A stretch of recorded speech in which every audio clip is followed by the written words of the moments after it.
कचनारी नामक यह गांव कई दशकों से रहस्यमय और डरावना माना जाता रहा है। यहाँ की जंगली रास्ते रात में भयानक लगते हैं। झाड़ियों की सरसराहट में कोई छाया अचानक सामने आ सकती है। कहते हैं कि छलावा इंसान की शक्ल में आता है।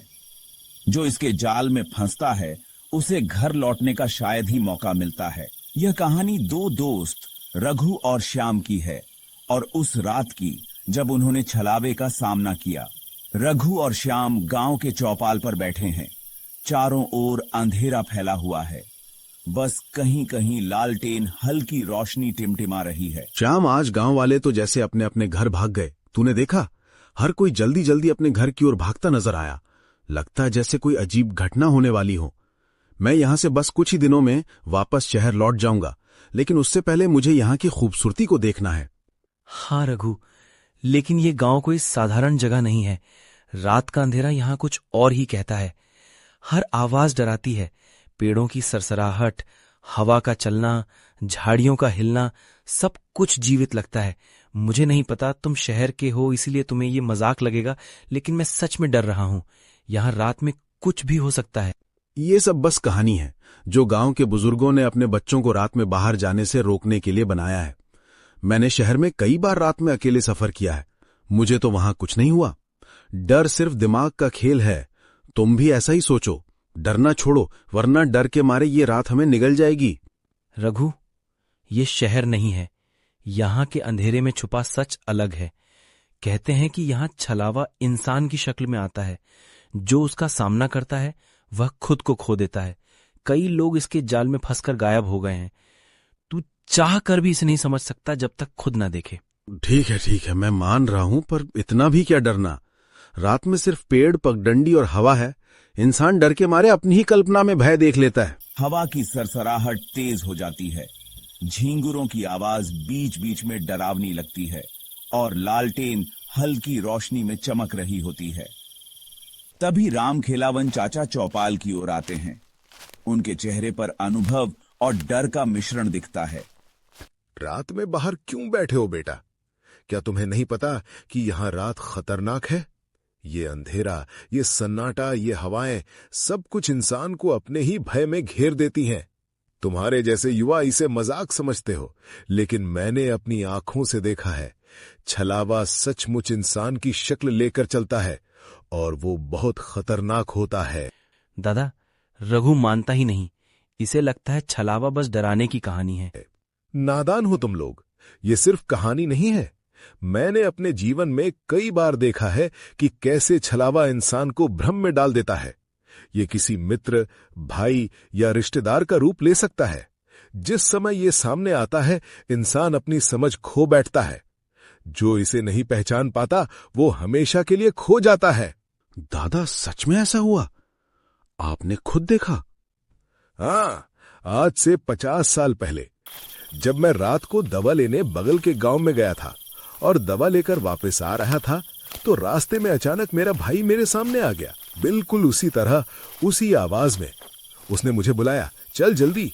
मुझे लगा ये मुझे बुलाने आया होगा और फिर मैं उसके पीछे पीछे चलने लगा। थोड़ी देर उसके साथ चलने के बाद मुझे लगा हम गलत रास्ते पर जा रहे हैं। हम जंगल की तरफ जा रहे थे। तब मुझे शक हुआ ये मेरा भाई नहीं है और फिर मुझे उस छलावे की याद आया। मैं वहां से भागने लगा। उसने मुझे बहुत आवाज दी, लेकिन मैं पीछे नहीं देखा और दौड़ता हुआ सीधा गांव आ गया। सच में दादा, इतनी भयावह घटना? हाँ बेटा, यही कारण है कि रात को बाहर मत जाया करो। छलावा इंसान की अक्ल पर पर्दा डाल देता है। जो उसे देखता है वो खुद को खो बैठता है। इतना कहने के बाद राम खेलावन चाचा दोनों को घर जाने के लिए बोलकर चले जाते हैं। श्याम रघु से कहता है, चल रघु, अब हमें भी घर चलना चाहिए। रात बहुत हो गया है। गांव के सभी लोग अपने अपने घरों में सो गए हैं। बस हम दोनों ही अभी तक घर से बाहर बैठे हैं। वो सब तो ठीक, लेकिन मुझे 2-3 दिनों में ही शहर वापस जाना है। मैंने अभी तक गांव को अच्छे से नहीं देखा है। सुना है रात में गांव और भी शांत और खूबसूरत दिखता है। चलो शाम, नहर की तरफ देखते हैं। पानी सही है कि नहीं, पौधों को पानी मिल रहा है कि नहीं। डर के मारे छिपे बैठने का कोई फायदा नहीं है। आगे बढ़ना ही सही है। रात के 12 बजे अकेले जाना ठीक नहीं। रघु, तू समझता ही नहीं, यहाँ की रातें डराती हैं। पेड़ों की आवाज, कीचड़ में पांव धंसना, सब कुछ। मैं सच में डर रहा हूँ। डरपोक मत बन। अगर डरते रहेंगे तो कभी नहीं जान पाएंगे कि सच क्या है। डर केवल दिमाग की चाल है। चल, आज रात गांव की असली खूबसूरती देखते हैं। दोनों धीरे धीरे खेत की तरफ जाने लगते हैं। रास्ते में श्याम को महसूस होता है कि कोई उन्हें पीछे से पुकार रहा है।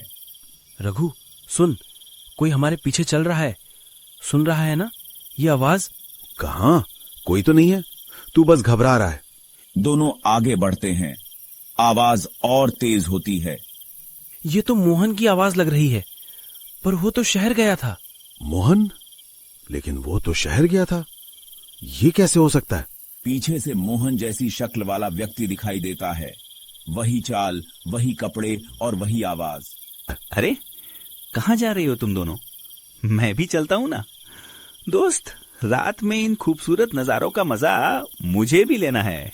पर तुम तो शहर गए थे, यहाँ कैसे? अरे यार, मैं शाम को ही शहर से वापस आ गया था। थोड़ा आराम किया और तुम्हारे घर चला गया। पर तुम दोनों वहां नहीं थे। तुम्हारे घर वालों ने कहा कि तुम चौपाल गए हो। फिर मैं चौपाल गया, वहां भी नहीं मिले। तो मैं अपने घर लौट ही रहा था कि तुम खेत की तरफ जाते दिखे, तो मैं भी तुम्हारे पीछे आ गया। अब रघु और श्याम को उसके बातों पर विश्वास होने लगता है। तीनों आगे चलने लगते हैं। रघु, दादा ने कहा था ना, छलावा रूप बदल सकता है। ये मोहन नहीं है।